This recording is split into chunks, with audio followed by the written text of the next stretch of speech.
You know that grammar rule we all kind of groaned about in middle school? The one about active versus passive voice? Well, it turns out it's not just for English class. It's secretly one of the most powerful tools in politics, media, you name it. And once you really get it, you're going to start hearing the world in a completely new way. I mean, come on, you've heard this a million times, right?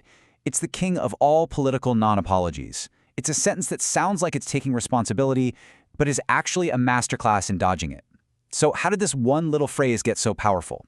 Well, to figure that out, we got to look at its history. For decades, this exact phrase has been the go-to line for anyone in a powerful position who's in a tight spot. And trust me, that is no accident. It's a carefully crafted piece of communication technology. Just look at this lineup. We've got Reagan back in the 80s with Iran-Contra, we've got Clinton in the 90s, and it's still going strong today in basically every corporate press release about a data breach. You know, a security incident occurred. This phrase just keeps popping up, and why? Because it works. It's incredibly effective at saying something bad happened without saying I did something bad. So what is the grammatical magic trick that lets someone do this? How do you acknowledge a problem while making the person who caused it just vanish into thin air? Okay, let's break it down. Okay, so first, we've got the active voice. This is how we talk pretty much all the time. It's clear, it's direct, it's got a simple formula: performer, verb, receiver. The subject of the sentence is the one doing the thing. The cat ate the mouse. Simple. We know exactly who's responsible for the mouse's bad day. But then there's the passive voice. And this is where things get interesting. It flips the whole sentence on its head. Now the subject is the one receiving the action. The mouse was eaten by the cat. You see how the focus immediately shifts? The cat, our original doer, gets kind of demoted to the end of the sentence. So here's the vanishing act in 3 easy steps. You start with a clear, active sentence. I made mistakes. Can't get more responsible than that. Now, to make it passive, you just promote mistakes to the front. Mistakes were made by me.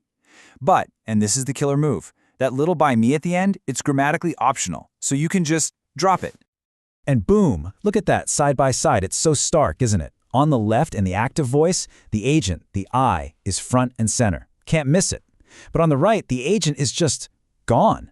An action exists, but there's no actor. The mistake has been successfully separated from the mistake maker.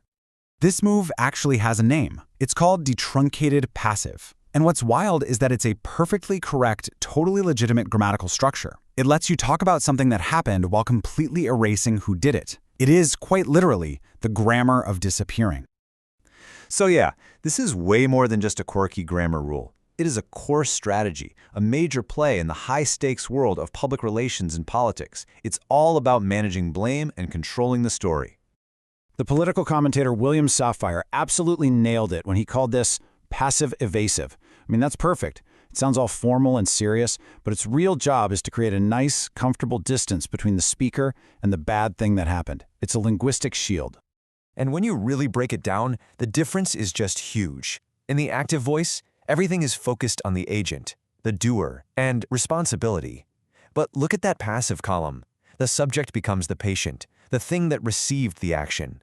The agent is hidden, the emphasis shifts to the outcome, and the whole tone gets abstract and kind of blurry. Every single choice here is designed to deflect accountability. All right, so at this point, it would be really easy to think that the passive voice is just plain evil, right? That it's only a tool for people trying to get out of trouble. But is that the whole story? Not at all. In fact, despite its shady reputation and scandals, the passive voice is an absolutely essential, you might even say heroic, tool in some very important fields. Yeah, I'm talking about places like science and the law. In these contexts, getting rid of the doer is actually the entire point. It's used on purpose to create objectivity, to sound formal, and even just to make the writing flow better by keeping the focus on one topic.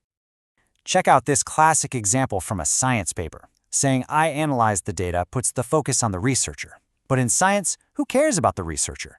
It's the process that matters, so saying the data was analyzed is actually better. It correctly shifts the focus to what's important, the data and the method. It just sounds more credible.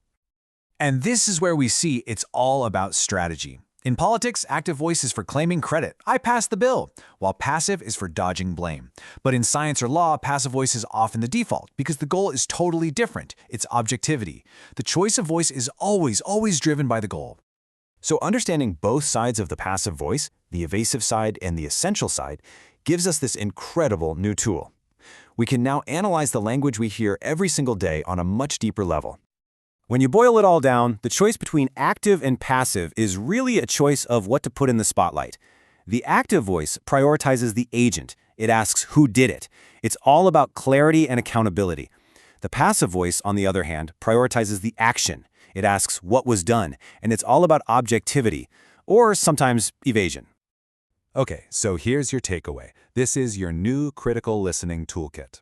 From now on, when you hear a passive sentence about something bad that happened, step 1, just notice it. Let a little alarm go off in your head. Step 2, ask yourself that all-important question, who is the agent here? And step 3, wonder for a second why that person or group might have been conveniently left out. Because once you start listening for the missing person in the sentence, you realize grammar isn't just about rules, it's about power. It's about what's being said, of course, but it's often more about what's being hidden. So the next time you hear an official statement or a big apology, ask yourself, who or what is missing?